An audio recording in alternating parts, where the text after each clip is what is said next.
हाय प्यारे दोस्तों, welcome to my YouTube channel Virendra academy. आज दोस्तों हम लोग यूपी पुलिस कांस्टेबल भर्ती 2024 की तैयारी में गणित का पहला सेशन स्टार्ट करेंगे और यह सेशन आपका लगातार जब तक आपका एग्जाम नहीं हो जाएगा तब तक चलेगा। तो इसलिए आप हमारे चैनल को सब्सक्राइब करें और आपको मैथ का कंप्लीट सिलेबस आपको इसी चैनल पर मिलने वाला है और बिल्कुल फ्री मिलने वाला है। तो आइए आज हम लोग देखते हैं, सेशन का पहले क्लास है और पहला चैप्टर है संख्या पद्धति। क्या है प्यारे बच्चों? संख्या पद्धति है। चलेंगे नेक्स्ट क्वेश्चन की तरफ चलते हैं। पहला क्या है, ध्यान से देखना, संख्याएं। पहला क्या है, संख्याएं। संख्याएं ध्यान से देखना। सबसे पहले हम लोग को संख्या के बारे में जानना होता है कि गणित को पढ़ने के लिए सबसे पहले प्यारे बच्चों हम लोग को संख्या के बारे में जानना होता है। उन संख्याओं की संख्या कितनी है? वो संख्याओं की संख्या 10 है। उन्हीं 10 संख्याओं से हम लोग बड़ी बड़ी संख्या को निजात कर सकते हैं, बड़ी बड़ी संख्या बना सकते हैं। तो यहां से ध्यान से देखेंगे, संख्याएं गणित की मूल आधार है। जो संख्याएं होती हैं प्यारे बच्चों, ये गणित का मूल आधार है, यानी यही उसकी नींव है गणित की। तो यहां से देखेंगे, दार्शनिक प्रणाली में किसी संख्या को लिखने के लिए 10 अंकों 0, 1, 2, 3, 4, 5, 6, 7, 8, 9 का प्रयोग किया जाता है। तो ध्यान से देखेंगे, अगर आप लोगों से पूछा जाए कि दार्शनिक संख्या में कितनी संख्याएं हैं, तो क्या बताएंगे प्यारे बच्चों? 10 बताएंगे। आगे चलते हैं। नेक्स्ट क्या है, प्राकृतिक संख्या। क्या है प्यारे बच्चों? प्राकृतिक संख्या किसे कहते हैं? वह संख्याएं 1, 2, 3 जिनको हम काउंटिंग, जिससे हम किसी वस्तु को गिनना शुरू करते हैं। जैसे किसी वस्तु को प्यारे दोस्तों आप लोग 0 से नहीं गिनना शुरू करते हैं, हम लोग उस वस्तु को 1 से गिनना शुरू करते हैं। उसी को क्या कहते हैं? जिसका प्रयोग हम लोग कहां करते हैं? गिनने के लिए करते हैं, वस्तुओं की काउंटिंग के लिए करते हैं। उन्हें ही हम लोग क्या कहते हैं? प्राकृतिक संख्या कहते हैं। यानी संख्याएं 1, 2, 3 आदि जो वस्तुओं को गिनने के काम आती हैं, धन पूर्णांक या प्राकृतिक संख्याएं कहती हैं। यहां पर ये एक पॉइंट है प्यारे बच्चों, धन पूर्णांक। अगर कभी धन पूर्णांक आ जाए तो क्या होगा, यानी हम घबराएंगे नहीं। ये क्या लिखा है? ये प्राकृतिक संख्या है, यानी धन पूर्णांक ही क्या है? प्राकृतिक संख्या। दोनों का एक ही नाम है। यहां से ध्यान से देखेंगे प्यारे दोस्तों, नोट में है शून्य धन पूर्णांक या प्राकृतिक संख्या नहीं है। शून्य जो है ये ना ही धन पूर्णांक है और ना ही यह प्राकृतिक संख्या है। यानी यहां से ध्यान से देखेंगे, इन दोनों का, यहां से ना ये धन पूर्णांक है और ना ही यह प्राकृतिक संख्या है। आगे चलेंगे। नेक्स्ट क्या है प्यारे बच्चों? अब यहां से ध्यान से देखेंगे, पूर्ण संख्या, जिसको हम लोग अंग्रेजी में क्या कहते हैं? होल नंबर कहते हैं। क्या कहते हैं? होल नंबर कहते हैं। तो होल नंबर, शून्य सहित सभी प्राकृतिक संख्याओं को पूर्ण संख्याएं कहा जाता है। यानी अगर उसी प्राकृतिक संख्या में क्या कर दिया जाए, उसको शून्य से शुरू कर दिया जाए, यानी शून्य को भी ले लिया जाए उसमें, तो क्या हो जाएगा? पूर्ण संख्या हो जाएगा। यानी इस प्रकार, यानी 0, 1, 2, 3 आदि सभी क्या हैं? पूर्ण संख्याएं हैं। तो ध्यान से देखेंगे, हम लोगों ने प्राकृतिक संख्या पढ़ लिया, पूर्ण संख्या पढ़ लिया। आगे चलेंगे। नेक्स्ट है भाज्य संख्या। भाज्य संख्या क्या होता है प्यारे बच्चों? भाज्य संख्या वह संख्या होती है जो किसी संख्या से भाग देने पर क्या हो जाए? कट जाए। अर्थात यहां से देखेंगे, वह एक से बड़ी संख्याएं जो स्वयं तथा एक के अतिरिक्त कम से कम एक और संख्या से विभाजित हो सकती हैं और ये भाज्य संख्याएं कहलाती हैं। यानी कहा जा रहा है वो कम से कम किससे? स्वयं से, और उसके अतिरिक्त कम से कम एक और संख्या से विभाजित हो सके, उनको क्या कहा जाता है? भाज्य संख्या कहा जाता है। और भाज्य संख्या जैसे क्या है? 4 है, 6 है, 9 है, 15 है, ऐसे आपका 16 हो जाएगा, 18 हो जाएगा, 20 हो जाएगा। यानी ऐसे हम बहुत सारी संख्या लिख सकते हैं। ये स्वयं से भी कर सकते हैं और क्या कर सकते हैं? कम से कम कह रहा है कि एक और संख्या से कट जाए, यानी अब कई संख्याओं से कट जाएगा, 2 से कट जाएगा, 1 से कट जाएगा। यानी इस प्रकार से हम लोग इसको कई कह रहा है, कम से कम एक और संख्या से कटनी चाहिए। 1 से कट जाए और कम से कम एक और संख्या से कट जाए तो वो क्या कहलाती है? भाज्य संख्या कहलाती है। आगे चलेंगे प्यारे बच्चों। नेक्स्ट है अभाज्य संख्या। क्या है? अभाज्य संख्या 1 के अतिरिक्त वह धन पूर्णांक या प्राकृतिक संख्याएं जो एक तथा स्वयं के अतिरिक्त किसी और संख्या से विभाजित नहीं होते। ध्यान से देखिएगा, अभाज्य संख्या जिसको हम लोग प्राइम नंबर्स कहते हैं, बहुत बार पूछा जाता है। तो इसमें कह रहा है 1 के अतिरिक्त, यानी 1 को छोड़ करके वह सभी संख्याएं जो स्वयं से कटती हैं, जो स्वयं से कटती हैं या एक से कट जाती हैं उन्हें क्या कहा जाता है, उसे अभाज्य संख्या कहा जाता है। यानी जैसे क्या हो गया, जैसे आपका 2 हो गया, 3 हो गया, 5 हो गया, 7 हो गया, 11 हो गया, यानी 11 हो गया, 13 हो गया, उसके बाद में 17 हो गया, 19 हो गया, 23 हो गया। ये सभी क्या है प्यारे दोस्तों, ये सभी क्या है, अभाज्य संख्या है। ये संख्याएं या तो स्वयं से कटती हैं या तो एक से कटती हैं।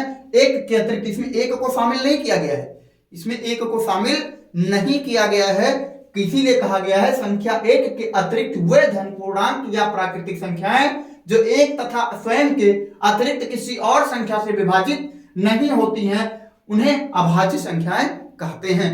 तो आप लोग देखेंगे तो यहां पर क्या नहीं लिया गया, एक को नहीं लिया गया, क्योंकि डेफिनेशन में कह रहा है कि एक के अतिरिक्त वे सभी संख्याएं जो स्वयं से विभाजित हों या एक से विभाजित हों उन्हें अभाज्य संख्या कहा जाता है। तो इसमें क्या हो गया, 2, 3, 5। अब इस 2 को प्यारे दोस्तों क्या कहते हैं, प्यारे बच्चों क्या कहते हैं, इसको कहते हैं 2 क्या है, सम अभाज्य संख्या। ये बहुत बार पूछा जाता है, क्या है, 2 कैसी संख्या है, सम अभाज्य संख्या है, यानी ये सम भी है और अभाज्य भी है, इसलिए इसको क्या कहा जाता है, सम अभाज्य संख्या कहा जाता है।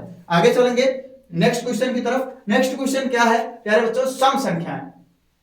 सम संख्या क्या होती है, सम संख्या वह संख्याएं होती हैं, सम संख्याएं वह संख्याएं होती हैं जो 2 से पूर्ण रूप से क्या हो, विभाजित हो, उन्हें क्या कहा जाता है, सम संख्या कहा जाता है। वही लिखा है, वह संख्याएं जो 2 से पूर्णतया विभक्त हो जाती हैं सम संख्याएं कहलाती हैं। जैसे क्या हो गया, 2 हो गया, 4 हो गया, 6 हो गया, 8 हो गया, ऐसे आगे बढ़ाएंगे, 10 हो गया, 12 हो गया, 14 हो गया। यानी अगर इकाई के अंक पर क्या आ रहा है दोस्तों, इकाई के अंक पर अगर आपको मिल रहा है 0, 2, 4, 6 और उसके बाद में क्या हो जाएगा फिर बच्चों 8, अगर ये पांचों संख्याएं क्या मिल रही हैं, इकाई के अंक पर मिल रही हैं, तो वह संख्या कैसी संख्या होगी, सम संख्या होगी। चाहे जितनी बड़ी संख्या लिख दिया जाए, ऐसे लिख दिया जाए 2, 4, 8, 6 और 0 लिख दिया गया, तो ये देखिए इकाई के अंक पर 0 मिल रहा है, अर्थात ये संख्या क्या है, क्या है, सम संख्या है। लेकिन अगर यहीं पर कोई संख्या लिख दिया जाए जैसे 1, तो यानी ये यहां से देखिए इसके इकाई के अंक पर 1 आ गया और 1 इस पांचों में नहीं है, तो इसलिए क्या हो गया, विषम संख्या हो गई। आइए चलते हैं विषम संख्या की तरफ। तो अब यहां से हो गया विषम संख्याएं क्या है, वह संख्याएं जो दो से पूर्णतया विभक्त नहीं होती हैं, विषम संख्याएं कहलाती हैं। यानी वह संख्याएं जो 2 से पूर्णतया विभक्त नहीं होती हैं उन्हें क्या कहते हैं, सम संख्याएं कहते हैं। जैसे क्या हो गया, विषम संख्याएं कहते हैं तो 1 हो गया, 3 हो गया, 5 हो गया, 7 हो गया, 9 हो गया, 11 हो गया, 13 हो गया, 15 हो गया, 17 हो गया, 19 हो गया, 21 हो गया, 23 हो गया, ऐसे dot dot dot so on. यानी वह संख्याएं जो 2 से पूर्णतया विभक्त नहीं होती हैं उन संख्याओं को क्या कहते हैं, विषम संख्या कहते हैं। आगे चलेंगे प्यारे बच्चों, आगे अगला नंबर क्या है, क्वेश्चन पर आगे इतनी सारी चीजें हम लोगों ने संख्याओं के बारे में जाना। क्या क्या जाना, यानी हम लोगों ने जाना संख्या क्या होती है, प्राकृतिक संख्या क्या होती है, पूर्ण संख्या क्या होती है, सम संख्या क्या होती है, विषम संख्या क्या होती है, अभाज्य संख्या क्या होती है। तो ये सब हम लोगों के जानने के बाद में आइए सबसे पहले हम लोग क्वेश्चन पर चलते हैं। तो पहला क्वेश्चन क्या है प्यारे बच्चों, सबसे छोटी अभाज्य संख्या है, सबसे छोटी अभाज्य संख्या है, सबसे छोटी अभाज्य संख्या है। तो देखिए विकल्प में क्या क्या दिया गया है प्यारे बच्चों, 0 दिया गया है, 1 दिया गया है, 2 दिया गया है और 3 दिया गया है। तो यहां से ध्यान से देखेंगे ये दोनों क्या है, विषम संख्याएं हैं। ये 0 क्या है, 0 क्या है, ना ही यह धन पूर्णांक है और ना ही यह प्राकृतिक संख्या है। तो ये ना ही धन पूर्णांक है ना ही प्राकृतिक संख्या है, यानी अभाज्य संख्या, सबसे छोटी अभाज्य संख्या। अभी हम लोगों ने पढ़ा कि अभाज्य संख्या लिखो, तो अभाज्य संख्या हमने कहां से शुरू करा था, अभाज्य संख्या को हमने शुरू करा था यानी 2 के बाद में क्या हो जाएगा प्यारे बच्चों, 2 के बाद में हो गया 3, 5, उसके बाद में 7, 11, 13, ऐसे हो गया हमारा 17। तो ये सब सबसे छोटी अभाज्य संख्या यही तो होगी 2, अर्थात ये हमारा विकल्प नंबर सी फॉर चेन्नई सही है। आगे चलेंगे नेक्स्ट क्वेश्चन की तरफ। नेक्स्ट क्वेश्चन है, एक अभाज्य संख्या होती है, ध्यान से देखेंगे, कह रहा है एक अभाज्य संख्या होती है, एक विषम संख्या यानी एक सम संख्या, ये तो बिल्कुल नहीं होगी, फिर इसके बाद में एक विषम संख्या, एक विषम संख्या, एक संयुक्त संख्या और इनमें से कोई नहीं। एक अभाज्य संख्या होती है, एक विषम संख्या होती है। क्या होती है? विषम संख्या होती है, एक अभाज्य संख्या। जैसे मान लीजिए अगर आपसे विषम संख्या लिखने के लिए कहा जाए तो क्या लिखेंगे? विषम संख्या लिखने के लिए कहा जाए तो 1, 3, 5 क्या लिख देंगे? 7, उसके बाद में 9, उसके बाद में 11, उसके बाद में 13, ऐसे लिखते चले जाएंगे। तो एक अभाज्य संख्या होती है, क्या हो सकती है? विषम संख्या ही एक अभाज्य संख्या हो सकती है। अब इसमें ये भी अभाज्य है, ये भी अभाज्य है, ये भी अभाज्य है, ये अभाज्य नहीं है, ये भी अभाज्य है और ये भी अभाज्य है, ये भी अभाज्य है। यानी ये एक अभाज्य संख्या क्या होती है? एक विषम संख्या होती है। आगे चलेंगे नेक्स्ट क्वेश्चन की तरफ। नेक्स्ट क्वेश्चन क्या है? 1 से 30 तक के संख्याओं में अभाज्य संख्याएं हैं। 1 से 30 तक की संख्याओं में अभाज्य संख्याओं की संख्या बतानी है। तो 1 से 30 तक की अभाज्य संख्या ऐसे लिख सकते हैं हम लोग, और उसके बाद में लिखने के बाद में थोड़ा थोड़ा याद कर लेंगे। जैसे 2 हो गया, 3 हो गया, 5 हो गया, 7 हो गया, 11 हो गया, 13 हो गया, 17 हो गया, उसके बाद में 19 हो गया। फिर इसके बाद में क्या हो जाएगा? 19 के बाद में हमारा 23 हो जाएगा। 23 के बाद में क्या हो जाएगा? 23 के बाद में हमारा आ जाएगा 29 हो गया। गिनते हैं 1 2 3 4 5 6 7 8 9 10। कितनी संख्याएं हुई प्यारे दोस्तों? इतनी ही संख्याएं। यानी 1 से 30 तक में कितनी अभाज्य संख्याएं होंगी? गिन लीजिए, 10 अभाज्य संख्याएं होंगी। अर्थात हमारा विकल्प नंबर ए सही है। तो ये चीज ये ध्यान रखिएगा कि 1 से 30 तक में कितनी अभाज्य संख्याएं होती हैं, इसको ज्यादातर कोशिश करिएगा कि आपको याद रहे। अब आप एग्जाम में इतना लिखने की कोशिश करेंगे तो आपका समय व्यर्थ जाएगा। इसलिए ये याद रखें कि 1 से 30 तक की संख्याओं में कितनी अभाज्य संख्याएं होती हैं, तो 10 अभाज्य संख्याएं होती हैं। इसको याद रखिएगा। आगे चलेंगे नेक्स्ट क्वेश्चन की तरफ। नेक्स्ट क्वेश्चन है प्यारे बच्चों, 2 प्राकृतिक संख्याओं का अंतर सदैव होता है। 2 प्राकृतिक संख्याओं का अंतर सदैव होता है। एक प्राकृतिक संख्या, एक संपूर्ण संख्या, एक धनात्मक संख्या तो और एक पूर्णांक। यहां पर ध्यान से देखेंगे, 2 प्राकृतिक संख्या यानी कोई भी प्राकृतिक संख्या हो सकती है, वो एक संपूर्ण संख्या भी हो सकती है, एक धनात्मक संख्या भी आ सकती है, एक प्राकृतिक संख्या भी हो सकती है। लेकिन सदैव इसमें कह रहा है, यानी इसमें से ये तीनों में से कोई भी प्राप्त हो सकती है, लेकिन ये कह रहा है कि सदैव क्या मिलेगा? तो सदैव क्या है? कोई भी संख्या क्या होती है? एक पूर्णांक होता है। कोई भी संख्या क्या होती है प्यारे दोस्तों? एक पूर्णांक होता है। और किसी भी संख्या को किसी भी संख्या में से घटाने पर हमको हमेशा क्या मिलेगा? एक पूर्णांक मिलेगा। इसलिए हमारा विकल्प नंबर ए सही है। आगे चलेंगे नेक्स्ट क्वेश्चन की तरफ। नेक्स्ट क्वेश्चन क्या है प्यारे बच्चों? 4 अंकों की सबसे बड़ी पूर्ण वर्ग संख्या है। तो 4 अंकों की सबसे बड़ी पूर्ण वर्ग संख्या है। तो 4 अंकों की सबसे बड़ी पूर्ण वर्ग संख्या हम कैसे निकाल पाएंगे? तो ये ध्यान देंगे कि 2 अंकों की जो सबसे बड़ी संख्या होगी उसी संख्या से क्या होगी? 4 अंकों की सबसे बड़ी संख्या भी बनेगी। तो 2 अंकों की सबसे बड़ी संख्या क्या है? तो 2 अंकों की सबसे बड़ी संख्या क्या होती है? 99 होती है। अब इसी का वर्ग कर दिया जाए, सबसे बड़ी संख्या पूर्ण वर्ग होगी। अगर इसी का वर्ग कर दिया जाए तो क्या मिलेगा हम लोगों को? तो हम लोग को 4 अंकों की सबसे बड़ी पूर्ण वर्ग संख्या मिल जाएगी।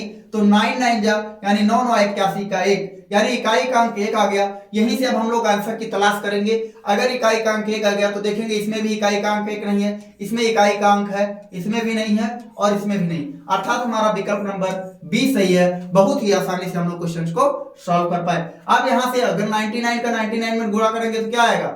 98 0 1 आ जाएगा, यानी 98 0 1, यानी 9801 आ गया। यही हमारा विकल्प सही है। हमने क्या किया? 9 9 81 कर दिया, इकाई के अंक को कंपेयर करा। इकाई के अंक में किसी भी विकल्प में 1 नहीं मौजूद है, यानी विकल्प नंबर बी में मौजूद है। तो यही विकल्प हमारा 100% सही होगा। तो इसलिए हमने विकल्प पर चिन्ह लगाया, टिक करा और आगे बढ़ लिया। आगे चलेंगे नेक्स्ट क्वेश्चन की तरफ। नेक्स्ट क्वेश्चन क्या है प्यारे बच्चों? वह छोटी सी छोटी संख्या जिसे 269 में जोड़ने पर पूर्ण वर्ग संख्या प्राप्त हो। तो यहां से ध्यान से देखेंगे, इसमें कह रहा है कि वह छोटी सी छोटी संख्या को जिसमें क्या कर दिया जाए? 269 में जोड़ने पर पूर्ण वर्ग संख्या प्राप्त हो। तो कह रहा है जोड़ने पर। तो हम लोगों को प्यारे बच्चों कुछ क्या है? कुछ पूर्ण वर्ग संख्याएं, कुछ वर्ग संख्याएं याद होनी चाहिए। जैसे यहां से ध्यान से देखेंगे, जैसे 1 का वर्ग क्या होगा? 1 होगा। 2 का क्या होगा प्यारे बच्चों? 4 होगा।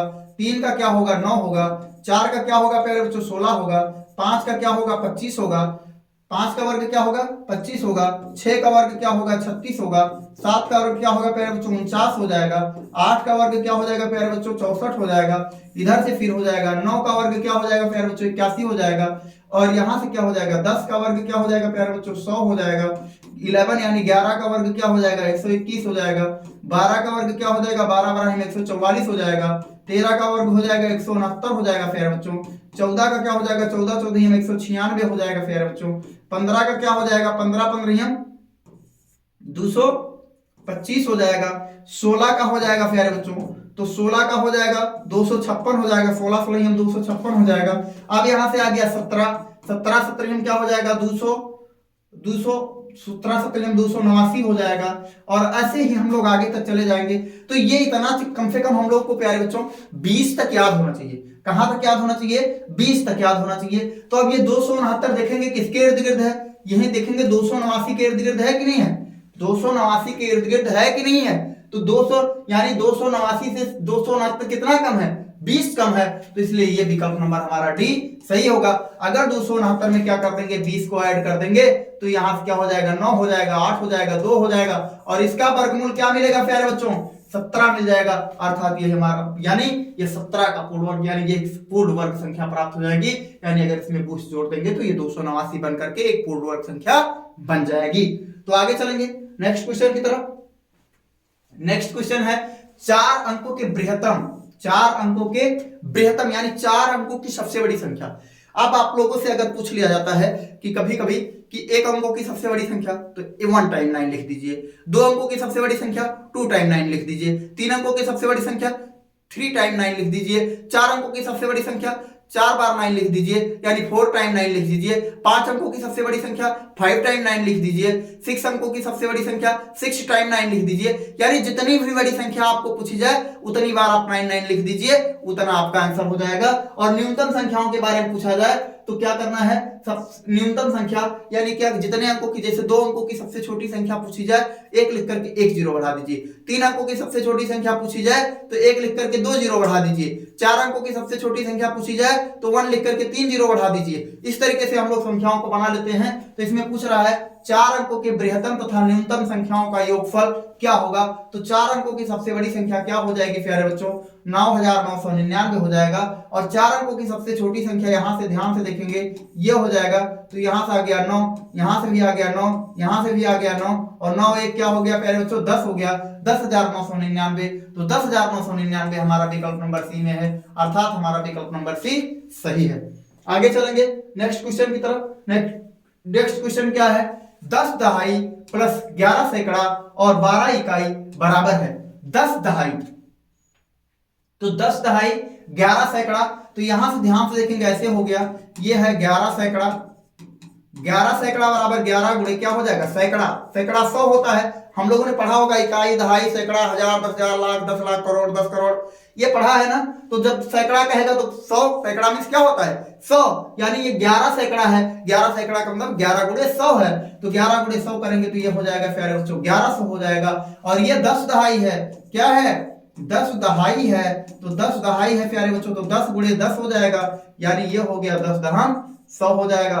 फिर यहां से ध्यान से देखेंगे अगला क्या है 12 इकाई है, यहां से ध्यान दीजिएगा ये 12 इकाई है, तो 12 गुणे क्या हो जाएगा, इकाई का मान 1 होता है, तो 12 गुणे 1 हो गया यानी प्लस का 12 हो गया। तो ये यहां से ध्यान से देखना, इसको जोड़ देंगे तो यहां से आ गया 2, यहां से आ गया 1, और यहां से आ गया फिर से 2, और यहां से आ गया 1, यानी 12 12 क्या आएगा प्यारे बच्चों 12 12, और 12 12 हमारा विकल्प नंबर डी में मौजूद है, अर्थात ये विकल्प नंबर हमारा डी सही है। आगे चलेंगे नेक्स्ट क्वेश्चन की तरफ। नेक्स्ट क्वेश्चन क्या है, 10,000 10 दहाई 10 इकाई बराबर है, तो यहां पर भी ऐसे लिख देना 10,000, क्या लिख देना प्यारे बच्चों 10,000, तो 10,000 यहां से हो गया, ये हमारा 10,000 हो गया, 10 दहाई हो गया, क्या हो गया 10 दहाई हो गया, तो 10 दहाई मींस क्या हो जाएगा 10 गुणे 10 हो जाएगा, और बराबर कितना हो जाएगा 100 हो जाएगा। 10 इकाई हो जाएगा प्यारे बच्चों, क्या कह रहे हैं 10 इकाई, तो 10 इकाई क्या हो जाएगा 10 गुणे 1 हो जाएगा, बराबर का 10 हो जाएगा, जोड़ देते हैं तो यहां से ध्यान दीजिएगा, 1 0 से 1 0 ये जुड़ जाएगा, यहां से क्या होगा 1 हो जाएगा, तीसरे नंबर पर भी 1 आ जाएगा और फिर 0 1, क्या हो गया 10,110, यानी 10,110, यानी 10 10 11 0 10 11 0 विकल्प नंबर ए में है, अर्थात हमारा विकल्प नंबर ए सही है। तो इस तरीके से प्यारे बच्चों हम लोग इस ऐसे क्वेश्चंस को सॉल्व करते हैं। आइए चलते हैं आगे क्वेश्चंस को। दो संख्याओं का योगफल तथा गुणनफल क्रमशः 11 और 18 है, तब इन संख्याओं के व्युत्क्रमों का योग है। तो यहाँ पर प्यारे बच्चों, यहाँ पर हम लोग को लिखना, जैसे मान लीजिए माना लिख देंगे, माना संख्याएं क्या क्या हैं, माना संख्या क्या है x और y है, माना संख्या x और y है, तो इन्हीं संख्याओं का योग क्या है, x plus y equal to कितना है, योगफल कितना है 11 है, और इन्हीं का क्या है गुणनफल यानी x y कितना है 18 है। अब ये कह रहे हैं कि इनके व्युत्क्रमों का योग क्या होगा, तो इन संख्याओं का और इन संख्याओं का व्युत्क्रम क्या होगा प्यारे बच्चों, x प्लस y और बटे x बटे 1/x प्लस 1/y। तो यहां से क्या हो जाएगा, अगर यहां से x y एलसीएम ले लेंगे तो ऊपर क्या बचेगा x प्लस y बचेगा, और x प्लस y की वैल्यू क्या है 11 है और x y की वैल्यू 18 है, यानी 11/18 हमारा विकल्प नंबर डी में मौजूद है, विकल्प नंबर डी में मौजूद है। तो इस तरीके से प्यारे बच्चों हम लोगों ने क्वेश्चन को सॉल्व कर पाया। आज का सेशन यहीं पर समाप्त होता है। अगर वीडियो अच्छी लगी हो तो वीडियोस को लाइक करें और चैनल को सब्सक्राइब जरूर करें, ताकि आप लोगों को नया वीडियो हर रोज इसी टाइम पर 4 बजे आप लोगों को मिलता रहे और आप लोग अच्छे से अपनी परीक्षा को क्वालिफाई कर पाएं। धन्यवाद।